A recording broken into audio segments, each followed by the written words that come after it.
What is a man? Nothing but a miserable pile of secrets. 'Twas not by my hand No! What? No. We're not doing this again, okay? And I am not wearing a skirt again. Although, to be fair, it was a lot more comfortable than I expected it to be. It was really soft. Whatever. Castlevania, everybody. As I mentioned when I reviewed Zero Escape Virtue's Last Reward, I have a love, not so much love, but greatly admire and highly respect relationship with the Castlevania series. The pre-Symphony of the Night titles, which I've termed Classicvania, are all solid titles that bear the standard of side-scrolling masterpieces and benchmarks for the platforms, as well as being where my preferences for the series lies. That's not to say that I don't enjoy playing the post-Symphony of the Night titles. In fact, I think they're excellent, if a little bit samey in template, but that's only because it's such a well-built template that took inspiration from a 16-bit masterpiece. And that being said, my favorite Castlevania game is a tie between an old title, Castlevania 3 Dracula's Curse, and the newest Metroidvania, Castlevania Order of Ecclesia. But on the whole, the Metroidvania entries just don't have that same level of variation or wow factor that the pre-Symphony of the Night titles have in terms of aesthetic and mechanics introduced with each new installment. And yes, I know that there were 3D titles, but let's be honest, most people don't care about Legacy of Darkness or the other entries for a good reason. They aren't very good. They're huge. That is, up until 3 years ago when Kojima Productions and Mercury Steam rebooted the series with Castlevania Lords of Shadow, a new IP turned Castlevania release which changed quite a bit about the Belmont and their history with Dracula. Although I've yet to play Lords of Shadow for myself, I am aware that fans were very split on the title, as there were very few elements that felt like Castlevania, and the ending put a whole new spin on the series. Thankfully, the Castlevania game, which not many people consider to be Castlevania, is getting a sequel this year. 2 sequels in fact, however today's title was released months before the official America one. I guess it's so not as to embarrass Lords of Shadow 2 because of how great this title must have been, especially after it was delayed till 2013, right? Well, let's take a look and see if Lords of Shadow Mirror of Fate is a reflection of the best of the series, or a horrible game to play this night. The story serves as a bridge between Castlevania Lords of Shadow and the upcoming Lords of Shadow 2, and explores the relationship between the Belmonts and Dracula in this new canon while balancing the struggles of each of the 4 main characters before the final confrontation with you-know-who. Unfortunately, the balance in the narrative teeters off the edge and falls apart when you take a closer look at it. All the characters are given a sketchy background at best, with plenty of opportunities to make them interesting on the road to Dracula, or to get you to empathize with them based on what little you know about them, or expanding how it affected them. But the execution falls flat, and we're left with 3 uninteresting Belmonts and Dracula being Dracula because he's Dracula. Not only does it drag the rest of the game down, but the pacing is all over the place, and it all comes to a screeching halt with an ending that, I kid you not, made me throw my 3DS aside in sheer visceral disgust at how poor of a resolution it comes to. You know what, I wouldn't even call it a resolution. There's no closure for Simon, the mystery behind Trevor is clumsy, and the titular Mirror of Fate is never given any explanation beyond predetermined fate. Why? I still don't understand why. It's faith, Hawk Girl. You're not supposed to understand it. You just have it. Well, that doesn't explain why we only get the slightest hint at the past as to what happened to Simon before he set out on his own quest. Enough with the meta, okay? I get it. Maybe this wouldn't have bothered me so much since Castlevania was never really about epic tales with heartfelt drama, except that like Epic Mickey Power of Illusion, the game that preceded it was said to have a strong narrative. Also, there's the ever-classic disconnect between narrative and gameplay mechanics, but I care too little about the story to even bother nitpicking it anymore, so let's move on to the section which there will be plenty of those of, the gameplay. And hoo boy, there is a lot to talk about. Castlevania Lords of Shadow Mirror of Fate has been touted as a return to the classic platforming of old that the series started out as, but we'll get to how classic it is in just a moment. There's quite a bit of inspiration from the older titles here to bring back some warm feelings of nostalgia. For example, the designer said that they took inspiration from Castlevania 3 Dracula's Curse with 4 different characters you switch between throughout the entire game. However, they completely missed the mark on Dracula's Curse. In Castlevania 3, you could change between characters at will in levels and weren't locked into certain situations with only one character and change between them when the game decides to, like it does here. In addition, each character felt and played differently. They had their own abilities that made them unique and not just simple sprite swaps. Here, the game just tells you you're playing as Trevor or Simon or Alucard and thinks you won't recognize that they all play the exact same with minor tweaks to abilities and sub-weapons. But you're still playing as the same character every time, with a few abilities and equipment passing from each character to the next one. Oh, and as for the 4 playable characters, you play as Gabriel for, at most, half an hour. Likewise, the quote-unquote inspiration taken from Super Castlevania 4 forgot what made the game a joy to play, whipping in all 8 directions and latching onto certain spots with your whip. We haven't seen this in any Castlevania game since, so the return of this could have led to some great level design built solely around this mechanic. But, much like the rest of the game, the execution falls flat on its face as you use your whip to latch on the legends and just climb up the same dreary, dark walls over and over again, with no freedom of where you want to go. In addition, the way you control whipping your whip is one of the most frustrating, boneheaded decisions I've seen for controlling a central mechanic, as you press R to swing across a predetermined point, and then press R again to let go with no skill involved with timing or position whatsoever. Aside from R being used for just about every action from activating items to finishing bosses, it just goes against any instinct that you have when it comes to using your skills to traverse the environment. And speaking of the controls, let's talk about Super Castlevania 4 again. In that game, the controls were perfect to a T. They let you do what you want, whip where you want, moonwalking like the vampire killer you always wanted to be. It's still the best controls for any Castlevania game to date. Lords of Shadow Mirror of Fate, however, really forgot to take notes when taking anything from this game because the controls are awful. They're unresponsive when they were character movement is stiff, and the circle pad was a bad choice for controlling a character in a 2.5D title when you could have easily just swapped the controls with the D-pad. But nope, it's just another one of the many poor choices Mercury Steam made that you'll have to suffer through as you explore Dracula's castle.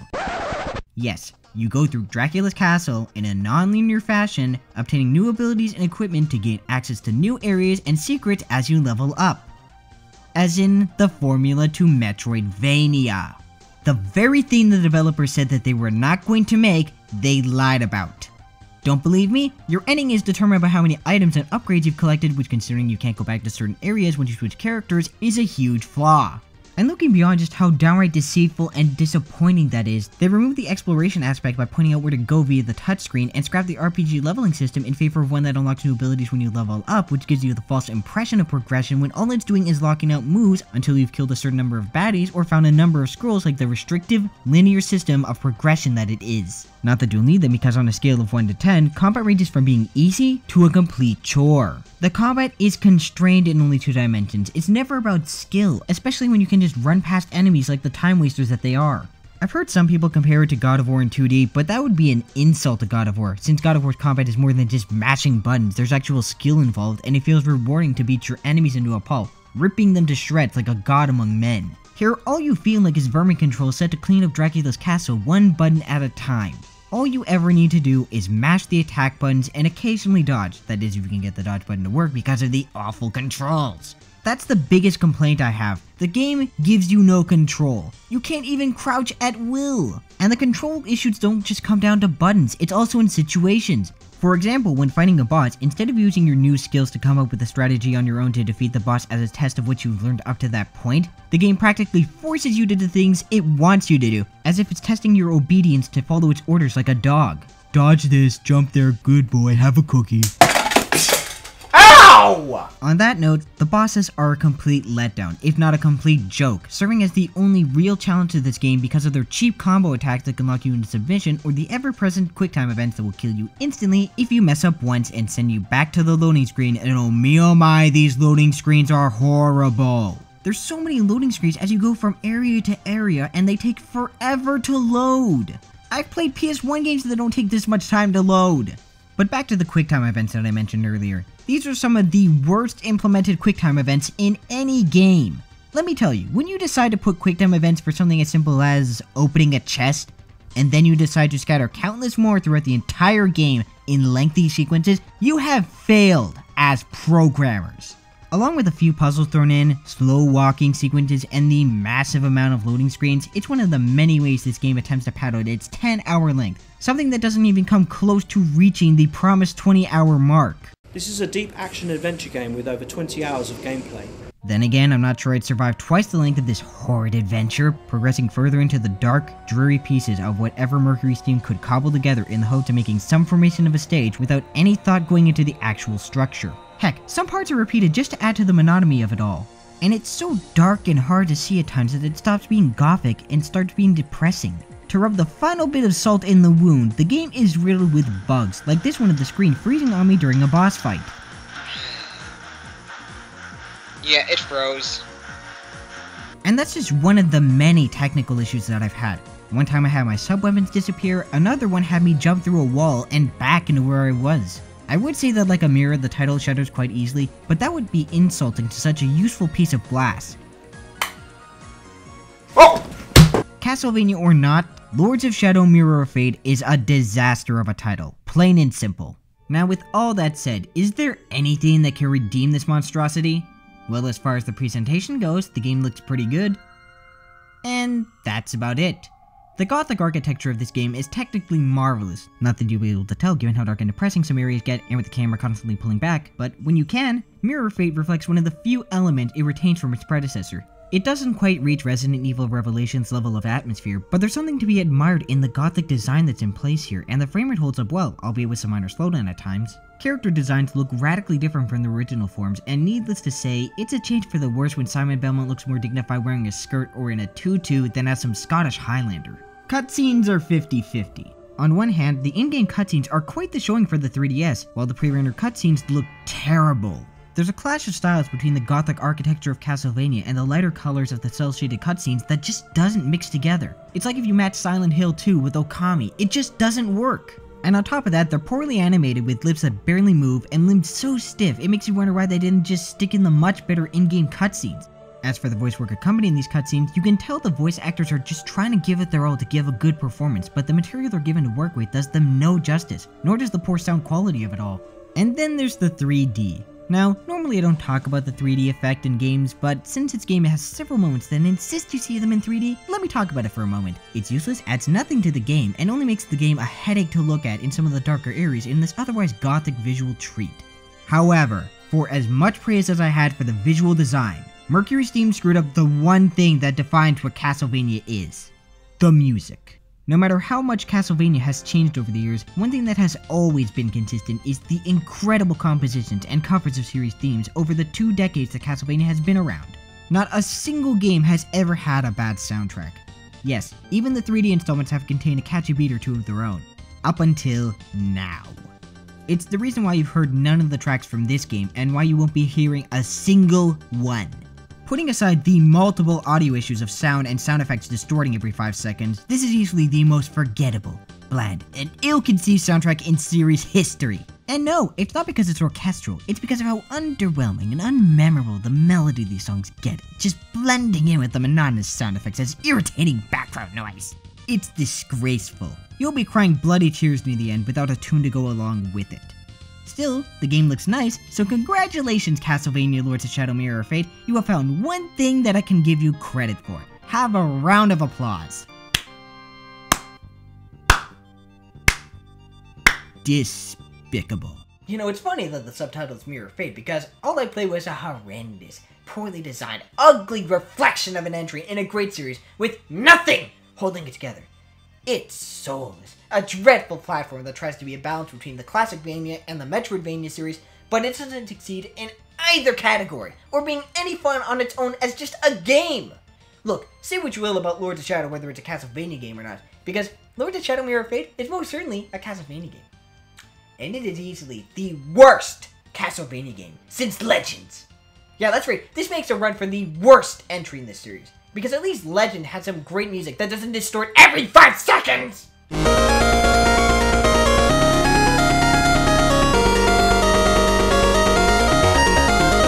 Not only that, but it can also claim to be the first game in the series to have the main character be a female. This game, on the other hand, is just... It's awful!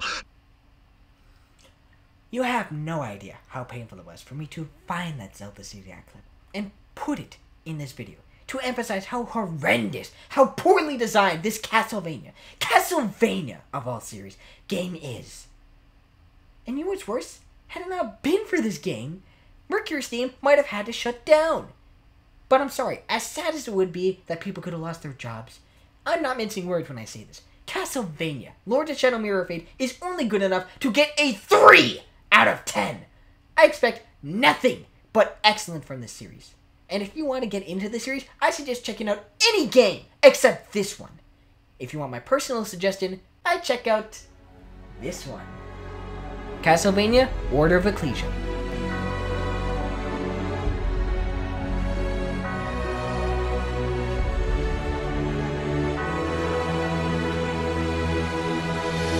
Castlevania Order of Ecclesia combines elements from previous Castlevania titles and further enhances the Metroidvania formula by breaking up the large map sections into mini levels with easy backtracking, a unique combat mechanic with glyphs that further develop the RPG elements set by Aria Soro's Soul system, and an excellent soundtrack. Best of all, it's a return to the incredibly challenging level of difficulty that Castlevania is famous for. It's so hard that even if you attempt to grind, the game will still be kicking you into the ground and making you weep the manliest, or womanliest, tears you will ever let run down your face. It's a shame that I didn't get to it before my top 20 DS games, because I easily would have put it in the top half of the list. Oh well, consider this an honorable mention. Castlevania Order of Ecclesia, like the rest of the 2D entries, comes highly recommended. As for this game, avoid it like the plague. Heck, get yourself a copy of the original Dracula novel by Bram Stoker. You'll get more enjoyment out of this than you will playing this electronic box! Until next time, game on, my friend, and make sure you're playing better games than this one!